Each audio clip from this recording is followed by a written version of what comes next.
Hello, everyone. This is Amin, and we are here today to explain how the payroll templates work. So it's very simple. You have four tabs at the bottom. So you have the guide, you have the data where you input the payroll information. You have the payroll tab, which is actually the payroll slip to be printed. And you have the params tab, which is the parameters you set up going forward in future years to change some rates and brackets, etc. So we start with the guide. So it's very simple. I'm just re-explaining actually what I'm doing now in this video. So we just explain tab by tab what it does. So you have the guide, the data tab, the payroll, which I'm going to go through one by one in this video, the parameters tab, and then it explains how to prepare the payroll. So information to key, what fields you should be keying, what are the formula-based fields that you shouldn't be touching because it's just auto calculations. And then it's explained so each field and how the calculations are being done. Then you have the parameters that you will be updating like each year so that this tool does like accurate calculations from a year to another. So this is the guide. So now we move on to the data tab. So as you can see, it's a simple table. Yes, it has a lot of columns, but most of them are calculated. It's set up as you can see, like there's 24 lines. The pay is semi-monthly. So you have 24 pays within a year. They all have a unique ID from 1 to 24. And this is like important numbers. They should be unique. And I'll explain why when we move on to the payroll tab, because each pay is referred to by its number. And so shouldn't have two pays that have the same number. Actually, that's why it should be unique. So for each one of them, so you have your pay number that you want to display. So basically the month and the year if you want. All that can be changed, and you can change all the information on these green columns. Actually, green means it's okay to change, edit. When it's gray, it means that the column is formula based, so it's calculation being done by Excel to calculate each category, provincial tax, for example, or federal tax. So how it works is you have 24 pays. You can update again there when it begins each one, when it ends, like the period, when it is paid, what is the advice date, what is the advice number, what is the batch number, and the hours worked during that period, the rates that the employees paid, if there is any RSP deduction, and if there is any bonus paid during that period. So up to here. The rest is only keying if that employee is paying insurance. Could be a percentage of the gross amount, or could be like a fixed amount. So like life, health, dental insurance, and long-term disability, which we refer to as LTD. Everything else is calculated. So it's starting from the gross amount, which is basically the number of hours multiplied by the rate, and you add to it any bonus paid during that period. Then,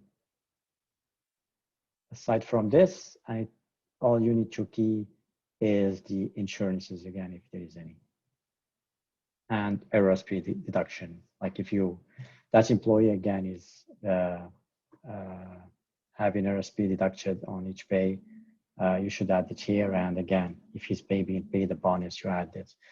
So the rest, it calculates the gross amount, calculates also the RSP year to date. Like if he's paying, I don't know, $100 per pay up to the, I don't know, the 10th pay, then you would see $1,000, for example, here that he paid $100 10 times.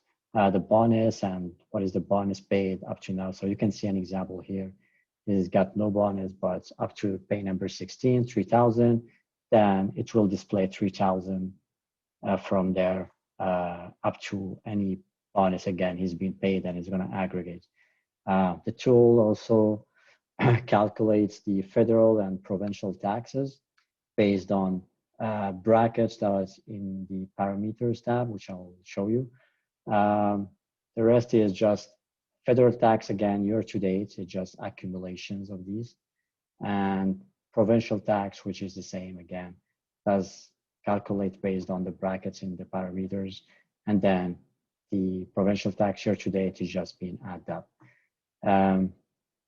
Employment insurance, QPP and QPIP.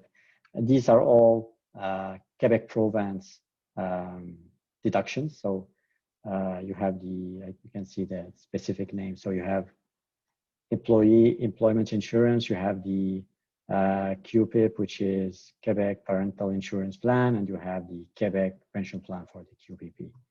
So then back to the data tab, it just calculates the rates that the employee should be paying up to a certain max amount, because Quebec province would put annual maximum amounts, and every employee should be paying, shouldn't exceed that. So it will be, the tool will be calculating that rate for each pay and then verifying with the max annual amount. And if it's below that amount, it will deduct that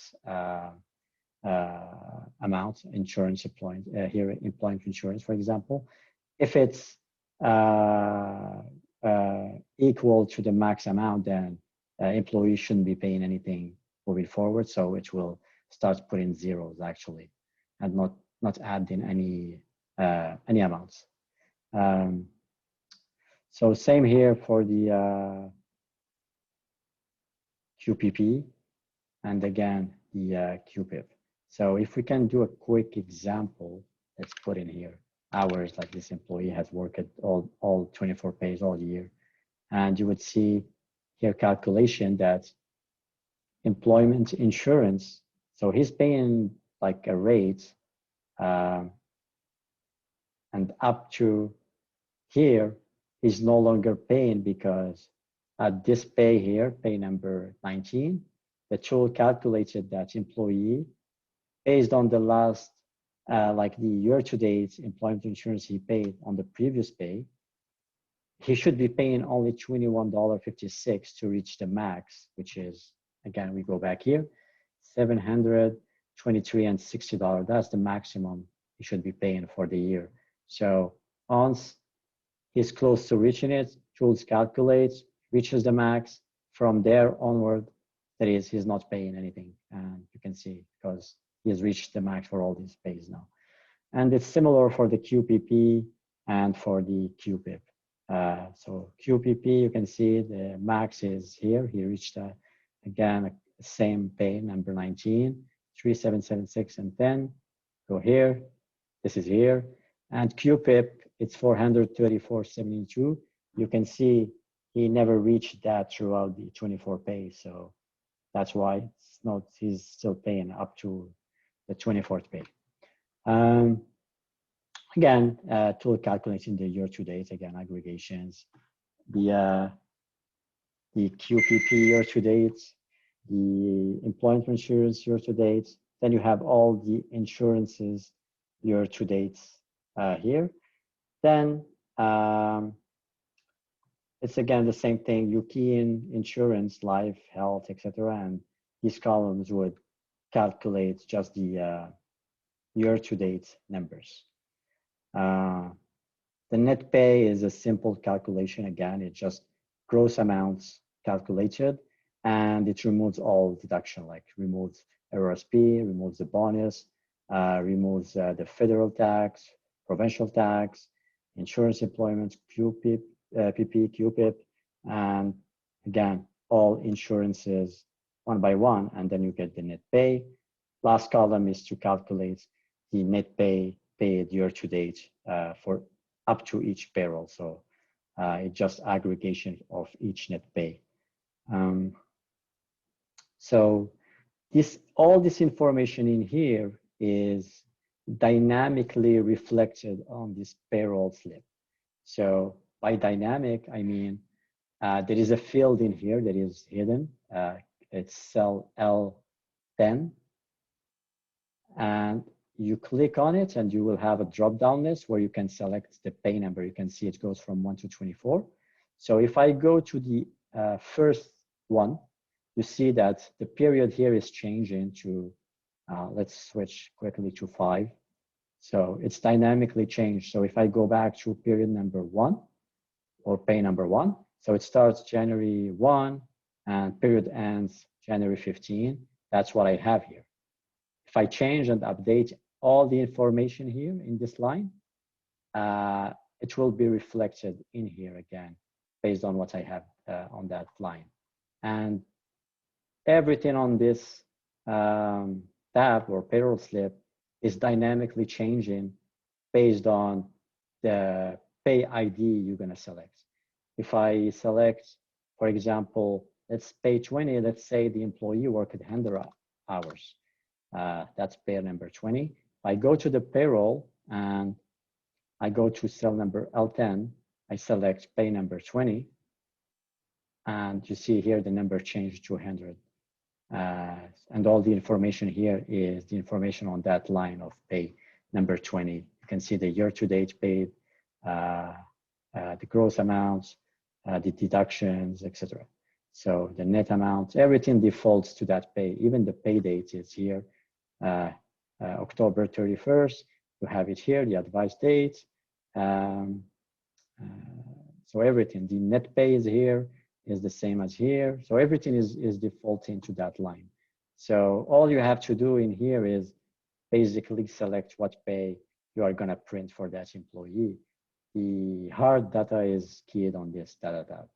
And it's here where you can update and change payrolls. Now, on to the parameters tab. As explained, this is the key information that you will need to update year per year. These two tabs are the main important ones. So the one in the middle, I just use it for these two here. These two numbers are what's being found on the payslip, like exemptions. So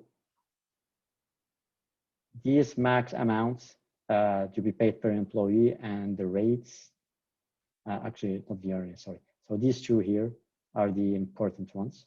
I'm gonna just highlight red so you can see it. So you have the rates that are applied to each payroll for the employee, and you have the max amount that he shouldn't be exceeding per year. So these two are key to update every year. So you go to the Revenue Quebec website and look for these rates and amounts and update them year after year. The others are numbers for the employer that he should be paying to Quebec government on behalf of this, like for this employee.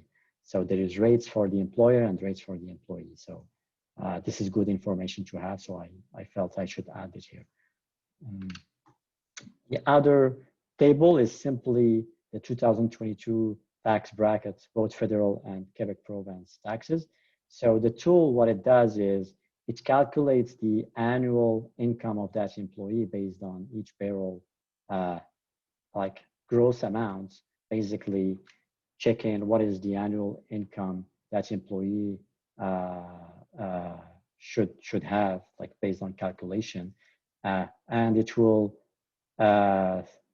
round that amount to the, like, for example, to match one of these amounts in here and find what is the deduction. So if we found, for example, this employee is annual income based on payroll calculation should be 103,000.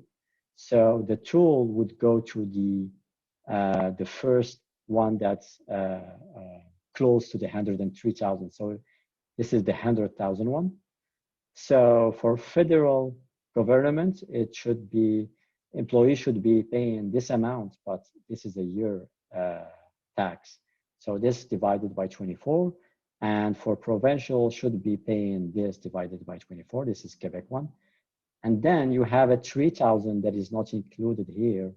So the tool would take the difference between this and the annual income. Let's say in our example, his income is 103,000. So the difference is 3,000. So that 3,000, the tool is going to apply the marginal rates, which are these two here. So for federal government, they would be paying 21.35% of that 3,000. And for Quebec government, he would be paying 24% multiplied by that 3,000. But again, divided by 24 because to match the payroll deduction. And it's a semi-monthly calendar. So this is it. It's not that complex. Super simple to move on from payroll to payroll. Again, super key to remember this is the field to change it. Other than that, well, any question, then feel free to reach me for help. Thank you.